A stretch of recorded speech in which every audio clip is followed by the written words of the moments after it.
Hi guys, and welcome back. I'm just going to do this short video about how to fill your water tanks up from a water container.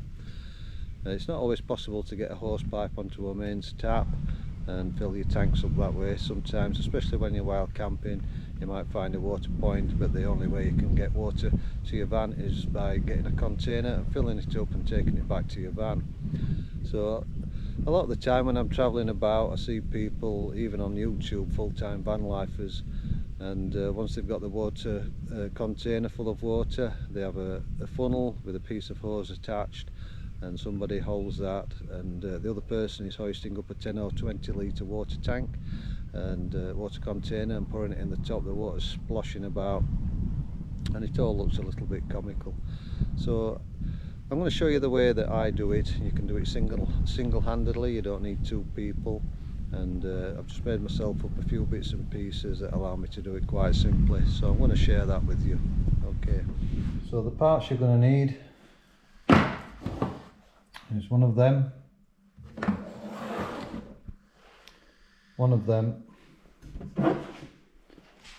and a container. Right, so what this is a whale submersible pump, and this is the 10 litres per minute pump, and connected onto the pump is a short length of hose pipe, and I just heated the hose pipe up in some warm water and pushed it on there. Makes a really solid connection. And then on the other end of the wire that comes with the pump, I've connected the male end of a power socket, and on the other end of the hose I've fitted this hose pipe connection. Now I've put this on because my tanks are underslung, and this is what you need on mine to be able to connect a hose pipe on there. But if you have the filler cap type with a little key in there, like a petrol cap type, you don't need that on. You can just put the hose pipe down there. And the other part you need is this. So this is just a 5 meter length of 2mm cable. On one end is a female power socket, this type, and on the other end is a male.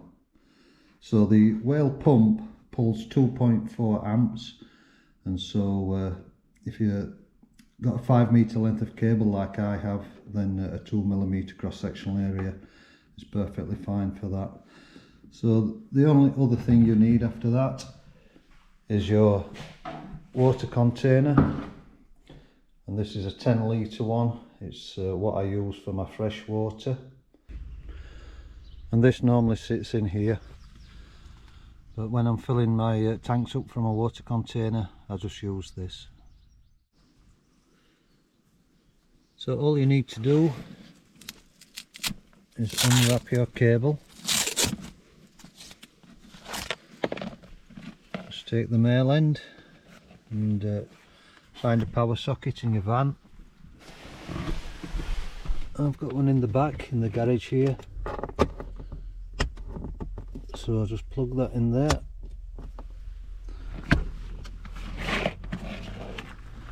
And I run the rest of the cable around to where the fill up point is. Next, just unwrap the pump part.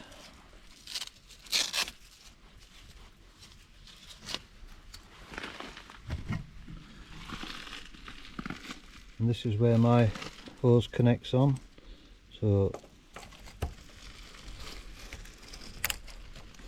just put that on there.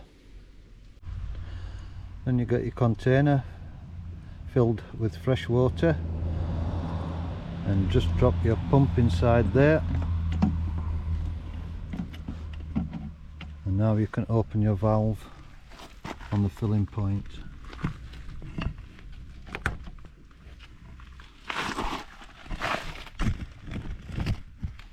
So now all we need to do is just connect these two together,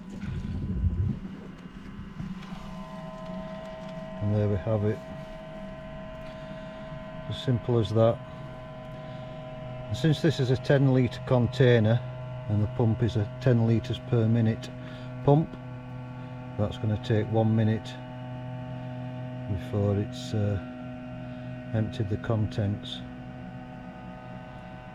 So once that's finished,